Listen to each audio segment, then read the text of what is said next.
Back to your favourite show Arogya Mantra after this break. आइए बातचीत करते हैं डॉक्टर प्रताप चौहान से। जी डॉक्टर साहब, तो क्या उपचार है, आयुर्वेद क्या करता है इसमें, या कौन सी स्टेज पर उपचार करना सही मानता है और सही नहीं मानता देखिए, है? आयुर्वेद का जो चिकित्सा सूत्र है, हम बार बार आपको बताते हैं। सबसे पहली चीज़ हम क्या करते हैं कि रोग के कारण को समझने की कोशिश करते हैं। अपनी परिभाषा जो हमारी रोग की हम अपने हिसाब से जो बनाते हैं, वात पित्त कफ के अंतर्गत जो हम उसको लाने की कोशिश करते हैं। कौन से दोष का प्रकोप है, ये जरूर हमें समझना चाहिए। तो सबसे पहला काम हमारा वहाँ से शुरू होता है कि दोष जो बढ़ा है उसको बैलेंस किया जाए, और उस दोष को बढ़ाने वाले जो भी कारण हैं, चाहे वो आपका भोजन है, चाहे लाइफस्टाइल में कोई चीज़ है, चाहे माइंड से कोई चीज़ आ रही है, उसको तुरंत रोक दिया जाए। पहला स्टेप हो गया।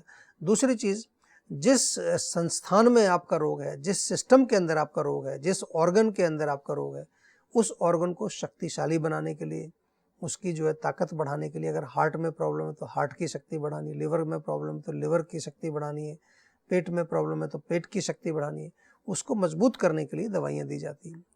और तीसरा चीज़, किसी भी प्रकार के जो है टॉक्सिन्स, किसी भी प्रकार के विषैले तत्व कहीं पर बॉडी में जमा हो गए हैं, दोषों से अलावा, दोष का बैलेंस तो हमने किया, लेकिन कुछ विषैले तत्व, कुछ मल पदार्थ, कुछ ऐसी चीज़ें जो हमारे शरीर को नुकसान पहुंचा सकती हैं, उनको बैलेंस किया जाता है, उनको डिटॉक्स किया जाता है, उनको शरीर से बाहर निकाला जाता है। और उसके पश्चात जो कॉम्प्लिकेशंस हैं, उन पर हम जो है रोकथाम करने की कोशिश करते हैं कि जो कॉम्प्लिकेशन हो, जैसे डायबिटीज़ में किसी को जो है न्यूरोपैथी हो जाती है, किसी को नेफ्रोपैथी हो जाती है, तो वहाँ पर हम किस तरह से उन स्पेसिफिक जगहों पर जाकर के प्रोटेक्शन करें, ये बहुत इम्पोर्टेंट है। और चौथी, इसके अलावा जो अंतिम चीज़ ये है कि लक्षणों पर भी हम ध्यान दें। लक्षणों पर हम लास्ट में इसलिए बोल रहा हूँ कि लक्षणों को हम ऐसा नहीं कि छोड़ देते हैं। अगर कोई कहे कि पेट में दर्द हो रहा है तो ऐसा नहीं कि पेट दर्द की हम दवाई नहीं देंगे, या कोई कहे कि मुझे उल्टी आती है तो उसके लिए हम दवाई नहीं देंगे, लेकिन लक्षणों पर जरूर हम ध्यान देते हैं। लेकिन मूल कारण जो है, वाकई में कॉम्प्लिकेशंस जो हैं, डिटॉक्सिफिकेशन है, नरिशमेंट है, ये हमारा जो है मेन उद्देश्य होता है। चाहे हेपेटाइटिस हो, चाहे कोई भी बीमारी हो, चाहे आपको किडनी की प्रॉब्लम हो, चाहे आपको हार्ट की प्रॉब्लम हो। क्योंकि डॉक्टर साहब आप बार बार हमें समझाते ही हैं कि जब तक हम मूल कारण पर नहीं काम करेंगे तब तक वो रोग पूरी तरह से जड़ से नहीं जा पाएगा। आइए डॉक्टर साहब बात करते हैं हमारे शो के अगले कॉलर से। हेलो। हेलो। हाँ जी, आपका स्वागत है हमारे कार्यक्रम में। अपना नाम बताइए। हुक्म सिंह बोल रहा हूँ। कहाँ से बोल रहे हैं? दतिया एमपी से। ठीक है, पूछिए डॉक्टर चौहान से अपना सवाल। जी डॉक्टर नमस्कार। नमस्कार जी, नमस्कार। मुझे प्रॉब्लम है सर, एक गाल के ऊपर मेरे चेहरे पर सूजन है काफी दिन से। अच्छा, एक गाल के ऊपर? हाँ हाँ, तो वो क्या है कि मैंने इसे ऑपरेट भी करा दिया, तो ऑपरेट होने के बाद ये और ज्यादा उससे स्वेलिंग आ गई। अच्छा, तो ऑपरेट कराया तो क्या बताया डॉक्टर ने आपको? उसमें वो बता रहे ये नस है कोई, उसमें ब्लड चोक बता रहे वो। ब्लड चोकिंग हो गया है, और ऑपरेशन के बाद दोबारा फिर सूजन हो गई है? हाँ हाँ, उससे और ज्यादा बढ़ गई है, पहले से ज्यादा हो गई है। अच्छा, तो देखिए, इसमें जहाँ पर भी चोकिंग शब्द आपने प्रयोग किया या ब्लॉकेज हो गया है, कोई चीज़ रुक गई है, तो आयुर्वेद में शोधन कराते हैं। शोधन यानी कि नालियाँ हैं, स्रोतस हैं, उनको शुद्ध कराने के लिए औषधियाँ दी जाती हैं।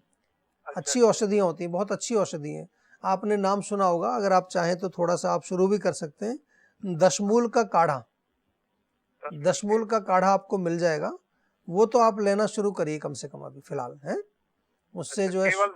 अकेला इसके साथ और कुछ? ये मैं दवाई नहीं बता रहा हूँ आपको, ये तो मैं स्टार्टिंग कर रहा हूँ केवल आपकी, क्योंकि उसके बाद फिर दवाई भी आपको देंगे। दवाई जब तक आपके पास आए तो कुछ ना कुछ तो शुरू करें ना आप, क्योंकि रोग जो है, आपने ऑपरेशन भी करा लिया फिर भी आपका रोग ठीक नहीं हो रहा, तो ऐसा तो है नहीं कि रोग एकदम से मैं कुछ आपको नुस्खा बताऊंगा और ठीक हो जाएगा। लेकिन पहली चीज़ है, हमें आपको समझाना है कि कहीं ना कहीं कोई नाली रुकी हुई है, रास्ता आगे से बंद है, वो वहीं पर जमता रहता है सारा चीज़। तो उसको शोधन करने के लिए दशमूल का काढ़ा, एक सिंपल सी चीज़ मैंने बताई, उसको शुरू करिए। ऐसे तो हमारे यहाँ पर शोधक क्वाथ बनाया जाता है, बहुत अच्छा काढ़ा है शोधक क्वाथ, लेकिन वो हम डॉक्टर की परामर्श के पश्चात ही आपको देंगे। हाँ, तो वही मैं चाह रहा था डॉक्टर साहब कि आपसे मुलाकात करना चाहते हैं। कहाँ पे मुलाकात बिल्कुल करिए, आप फरीदाबाद आ जाइए तो हमारे पूरे डॉक्टर्स यहाँ पर उपलब्ध होते हैं। कम से कम 150 डॉक्टर्स हैं यहाँ पर, वो अवेलेबल हैं। फ़ोन करके आप अपॉइंटमेंट लेकर के, आप पहले फ़ोन करके अपॉइंटमेंट लेकर के आइए, और साथ में अगर आप चाहें तो फ़ोन के माध्यम से भी हमारे डॉक्टर से पहले परामर्श कर सकते हैं, कुछ दवाइयाँ अभी शुरू कर सकते हैं, क्योंकि कई बार दूर से आना संभव नहीं होता है उतनी जल्दी कि एकदम से आ जाएं। तो जब तक आपका आने का प्रोग्राम नहीं बनता है तब तक आप दवाई जरूर शुरू करिए। और थोड़ा सा इसमें डिटेल हमें चाहिएगा विस्तार से। कई बार होता क्या है कि ब्लॉकेज क्यों हो रहा है बॉडी में, उसको समझना जरूरी है। हो सकता है आपको कब्ज रहती है, हो सकता है आपको पेट में आम बनता है, वो आम जो है जमा हो गया है, हो सकता है जो आपका मेटाबॉलिज्म चल रहा है उसमें कुछ वेस्ट प्रोडक्ट ऐसे हैं कि जो पूरे शरीर से बाहर नहीं निकल रहे हैं। हो सकता है कि धातु के लेवल पर, जो हमारे धातु निर्माण जो होता है उस लेवल पर जो मल बनते हैं वो कहीं कहीं जा कर के बॉडी में ना जमा हो गया हो। तो इन सब चीज़ों को थोड़ा समझना पड़ता है, इन सब चीज़ों को हमें देखना पड़ता है, उसके पश्चात ही आपका उपचार होगा। ये मैं बार बार आपको समझाता हूँ, मेरी बात को ज़रा ध्यान से सुनिए। और आयुर्वेद की चिकित्सा कहीं से भी आप कराएं, ये लिख लीजिए, अपने दिमाग में बिठा लीजिए, कहीं से भी आयुर्वेद की चिकित्सा कराएं, ऐसे मत लीजिए कि भाई आयुर्वेद में ये दवाई है तो ये ले लीजिए। पहले आप डॉक्टर से परामर्श करें, रोग को समझें अच्छी प्रकार से कि क्या रोग है आपका, क्या कारण उसका है, ताकि आपके दिमाग में भी बैठे कि मेरा रोग क्यों हुआ। और फिर उसके पश्चात आप दवाइयाँ जो डॉक्टर बताए वही दवाइयाँ आप लीजिए। अपनी मर्जी से नहीं लेनी, अपनी मर्जी से आप जो है दुकान पे जाके दवाई खरीद लें, वो ठीक नहीं है। या कई लोग ऐसे भी आजकल बेच रहे हैं कि आयुर्वेदिक ये दवा है जोड़ों के दर्द की, ये आयुर्वेदिक दवा है डायबिटीज़ की, इसको आप मंगा लीजिए, इससे आप ठीक हो जाएंगे। ऐसे नहीं, जब तक आप डॉक्टर से परामर्श नहीं करते हैं, डॉक्टर से बातचीत आपकी नहीं होती है, पूरा डिस्कशन नहीं होता, आपको समझ नहीं आता कि वो किस चीज़ की दवाई आपको दे रहे हैं, क्यों दे रहे हैं, क्या चीज़ दे रहे हैं। तो उसको थोड़ा सा, जब तक आपको, आयुर्वेद में यही पद्धति हमारी हम अपनाते हैं कि परामर्श या कंसल्टेशन इज वेरी इंपॉर्टेंट। जी ठीक है जी, तो आप बिल्कुल भी चिंता ना करें। अब आप आयुर्वेद की शरण में आए हैं तो आपको उसका कोई ना कोई समाधान अवश्य मिलेगा, बिल्कुल ठीक होंगे, आप चिंता ना करिए। आप जीवा की डॉक्टर से बातचीत करिए जैसे डॉक्टर चौहान ने आपको बताया, और हमारा शो देखते रहिए। हमें कॉल करने के लिए धन्यवाद। जी डॉक्टर साहब, तो मैं चाहूंगी अब आप हमारे दर्शकों को हेपेटाइटिस के बारे में कुछ टिप्स दीजिए। देखिए, सबसे पहले लिवर को प्रोटेक्ट करना आपको बहुत जरूरी है। लिवर को प्रोटेक्ट करने के लिए कई चीज़ें हैं हमारे यहाँ पर, हमने जिक्र किया है कि खान पान में भी ऐसी चीज़ें कई होती हैं। हमारे यहाँ छाछ, जो तक्र यानी कि दूध दही में पानी मिला करके मक्खन निकाल करके जो बनता है, तो छाछ को लिवर के लिए बहुत अच्छा बताया गया है।